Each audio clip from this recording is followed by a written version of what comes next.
నమస్కారం. సారికా జ్యోతిష్యాలయం ఛానల్కు స్వాగతం. మనం 5th వీడియోలో పురుష నక్షత్రాల గురించి చెప్పుకున్నాం కదండి. ఇప్పుడు స్త్రీ నక్షత్రముల గురించి చెప్పుకుందాము. ఈ స్త్రీ నక్షత్రములు 16 ఉంటాయి. అవి భరణి, కృత్తిక, రోహిణి, ఆరుద్ర, ఆశ్లేష, మఖ, పుబ్బ, ఉత్తర, హస్త, చిత్త, స్వాతి, విశాఖ, జ్యేష్ఠ, పూర్వాషాఢ, ఉత్తరాషాఢ, ధనిష్ట, రేవతి ఈ అనునవి స్త్రీ నక్షత్రాలండి. ఇవి కూడా మనకు ప్రశ్న జాతకంలో చాలా వరకు పనికి వస్తాయి. ఇంకా చాలా విధాలుగా మనకు ఉపయోగపడతాయి. ఇవి కూడా కొంచెం మన మైండ్లో పెట్టుకోవాలి.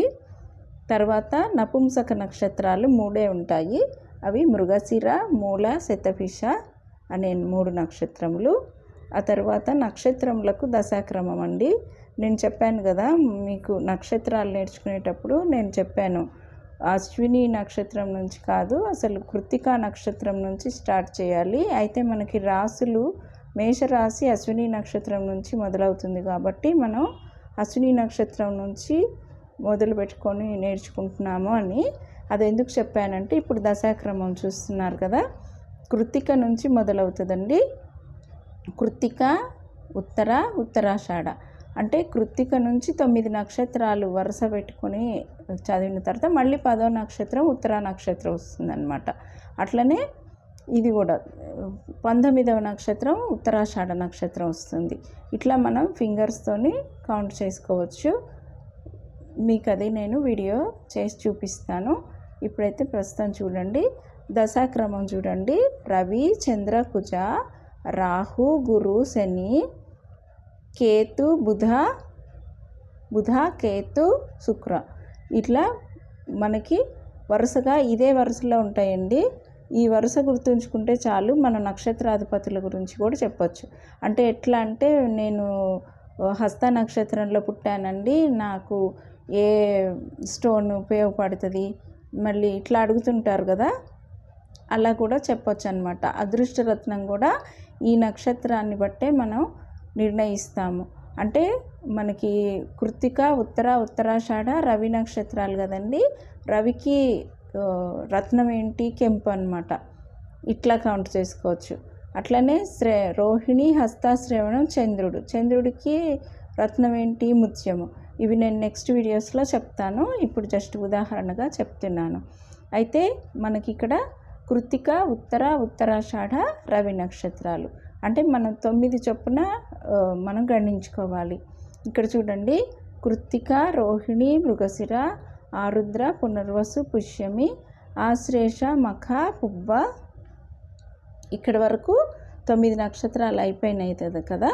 తర్వాత మళ్ళీ ఇంకో 9 నక్షత్రాలు అంటే 10వ నక్షత్రం దగ్గర నుంచి ఉత్తర, హస్త, చిత్త, స్వాతి, విశాఖ, అనురాధ, జ్యేష్ఠ, మూల, పూర్వాషాఢ ఇట్లా 9 అయిపోయినాయి కదా. మళ్ళీ 9 వరుస అనమాట. 9 3 27 కదా.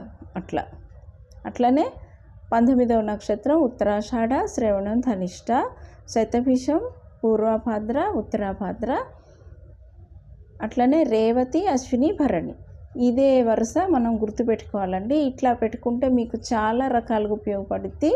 మళ్ళీ మనం వేళ్ల మీద కూడా లెక్క పెట్టుకోవచ్చు ఈజీగా. మనం ఏ పుస్తకం పట్టుకోకుండా ఈ వరుస గుర్తుపెట్టుకోవాలి. అట్లాగే రవి దశలు కూడా అండి, నక్షత్రాధిపతులనే ఆ దశలే మనకి స్టార్ట్ అవుతాయి. అంటే జన్మ జాతకంలో మనం ఉత్తరాషాఢ నక్షత్రంలో ఒక జననం అయిందనుకోండి, రవి మహాదశతోటే అతని జీవితం స్టార్ట్ అవుతుంది అనమాట. ఆ రవి మహాదశ మళ్ళీ దశాశేషం అని ఉంటుంది. అంటే రవి మహాదశ 6 సంవత్సరాలండి. ఈ రవి మహాదశలో కూడా ఆ రవి మహాదశ పుట్టినంత మాత్రాన 6 సంవత్సరాలతో పుట్టాలని ఏం లేదు. దశాశేషం ఉంటుంది. అంటే ఆయన పుట్టినప్పుడు ఏ దశ వస్తుందో ఆ దశ మనం లెక్కగట్టి మనం చెప్పాలన్నమాట. అది మీకు నేను నెక్స్ట్ వీడియోస్లో చెప్తాను. ఇప్పుడు ఫస్ట్ బ్రీఫ్గా నేర్చుకోండి. రవి మహాదశ 6 సంవత్సరాలు ఉంటుందన్నమాట. ఈ కృత్తికలో కానీ, ఉత్తరాలో కానీ, ఉత్తరాషాఢలో కానీ పుట్టిన వాళ్ళకి రవి మహాదశే స్టార్ట్ అవుతుంది. అట్లనే రోహిణి హస్త శ్రవణంలో పుట్టిన వాళ్ళకి చంద్రమహాదశ. ఇది మనం ఈజీగా గుర్తుపెట్టుకోవాలంటే కృత్తిక ఉత్తరాషాఢ స్టార్టింగ్ గుర్తుపెట్టుకోవాలండి. ఇంకా మన ఫింగర్స్ మీద వరుసగా లెక్క పెట్టుకోవాలి 9 చొప్పున. ఈ దశల క్రమం ఉంటుంది కదండి, ఈ క్రమం మాత్రం ఖచ్చితంగా మనం బట్టి కొట్టి నేర్చుకోవాలి. ఏంటిదంటే అది రవి చంద్ర కుజ, రాహు గురు శని, బుధ కేతు శుక్ర,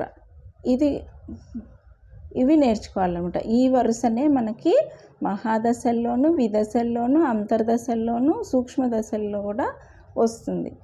ఈ దశాక్రమంతో మనం దశలు లెక్క కట్టుకుంటాం. అయితే రవి మహాదశ మనకి 6 సంవత్సరాలు ఉంటుంది జీవితంలో, చంద్ర మహాదశ 10 సంవత్సరాలు, అలాగే కుజ మహాదశ 7 సంవత్సరాలు, రాహు మహాదశ 18 సంవత్సరాలు, గురు మహాదశ 16 సంవత్సరాలు, శని మహాదశ 19 సంవత్సరాలు, బుధ మహాదశ 17 సంవత్సరాలు, కేతు మహాదశ 7 సంవత్సరాలు, శుక్ర మహాదశ రవి 20 సంవత్సరాలు. మొత్తం కలిపి 120 సంవత్సరాలు లైఫ్ స్పాన్ అన్నమాట. అంటే ఒక మానవుడి యొక్క జీవిత దశ సంపూర్ణమైన లైఫ్ 120 సంవత్సరాలుగా గణింపబడింది. అట్లాగే రవి, ఇప్పుడు మనకి రవి చెప్పాను కదా, ఉత్తరాషాఢలో జననం అయిన వాళ్ళకి రవి మహాదశ స్టార్ట్ అవుతుందని. ఆ తర్వాత ఆ జాతకుడికి వచ్చే దశ ఏంటంటే చంద్ర మహాదశ, ఆ తర్వాత కుజ మహాదశ. ఇట్లా ఈ మహాదశలు అంటే రవి దశాశేషం అయిపోయిన తర్వాత చంద్ర మహాదశ 10 సంవత్సరాలు వచ్చేదే, ఆ తర్వాత కుజ మహాదశ 7 సంవత్సరాలు. మళ్ళీ వీటిల్లో కూడా అంతర్దశలు ఉంటాయి. ఇవి ఎలా లెక్క కట్టాలో నేను మీకు నెక్స్ట్ వీడియోలో చెప్తాను. ఇట్లా ఇదే వరుసలో ప్రతి మనిషికి, ప్రతి జాతకుడికి కూడా ఇదే వరుసలో వస్తాయండి.